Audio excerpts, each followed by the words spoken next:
देखिए, सीमांचल की लड़ाई हम लोग शुरू दिन से लड़ रहे हैं। सीमांचल केंद्र की और राज्य की सरकारों की सौतेलेपन से दो चार है। यही वजह है कि कोई नेता सीमांचल की खैरियत नहीं पूछता। यही तो सीमांचल के लोगों को हम लोग जगा रहे हैं। सीमांचल अररिया, पूर्णिया, कटिहार, किशनगंज और उसके करीब के दूसरे जो ज़िले हैं, बाढ़ से सबसे ज़्यादा प्रभावित हैं। पलायन सबसे ज़्यादा है। गरीबी रेखा से कम सबसे नीचे लोग हैं और पर कैपिटा इनकम सबसे कम इस क्षेत्र का है। सबसे कम पढ़े लिखे लोग हैं। सरकारी नौकरियों में सबसे कम हिस्सेदारी है। कल कारखाने और रोजगार के मौके कम हैं। अगर इंसाफ के साथ तरक्की और सबका साथ सबका विकास का दावा एनडीए सरकार करती है तो मेरा दावा है कि नीतीश कुमार ने भी ठगा इस इलाके को और मोदी जी भी ठग रहे हैं इस इलाके को। मोदी जी आते हैं बिहार के उस हिस्से में, विक्रमगंज जो विकसित है, मैं बिहार के दूसरे हिस्से को अनुदान देने से मैं मना नहीं करता, विकास की राशि देने से मना नहीं करता।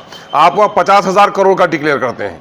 आप आते हैं सिवान में 10,000 करोड़ का करते हैं, मैं स्वागत करता हूँ। लेकिन सीमांचल ने कौन सा कसूर किया है? जो एनडीए का दूसरा बड़ा नेता है अमित शाह जी आते हैं पूर्णिया, 45 मिनट वहाँ ठहरते हैं और 18 घंटा रात बिताते हैं आकर के यहाँ पर किशनगंज में माता गुजरी मेडिकल कॉलेज में। और बिहार को भाजपा का, यहाँ से माइनॉरिटी के लोगों ने भाजपा के आदमी को जिता दिया यहाँ पर। और यहीं से भाजपा का प्रदेश अध्यक्ष भी है हमारे डॉक्टर दिलीप जायसवाल साहब। ये बताया कि डॉक्टर दिलीप जायसवाल साहब सिर्फ इस इलाके में मीठी बोली बोलकर माइनॉरिटी के लोगों का वोट लेंगे। अगर आप बिहार के प्रदेश अध्यक्ष हैं तो आपने क्यों नहीं वकालत की सीमांचल के लिए? जिस जमीन ने आपको इज्जत दी, जिस जमीन ने आपको सम्मान दिया, यहाँ के लोग वकालत नहीं कर सकते हैं। हाँ, ये इलाका तो बांग्लादेशी घुसपैठियों का है ना? ये बीजेपी वालों को नजर आता है, बांग्लादेशी घुसपैठियाँ यहाँ पर नजर आता है ना? यहाँ पर दूसरे किस्म के पापी लोग नजर आते हैं। लेकिन यहाँ के लोग गरीब हैं, निरक्षर हैं, कामकाज से महरूम हैं। यहाँ के लोगों को विकास के इसमें नहीं जोड़ना चाहते हैं। सीधा आरोप है मेरा, केंद्र की सरकार और राज्य की सरकार सीमांचल के साथ सौतेलापन का सलूक करती है।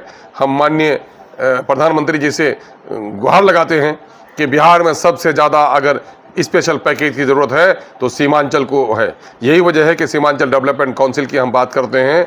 और यहाँ पर अभी देख लीजिए, एक सेंट्रल यूनिवर्सिटी का एक ब्रांच गोया अलीगढ़ का आया, ज़मीन उपलब्ध है।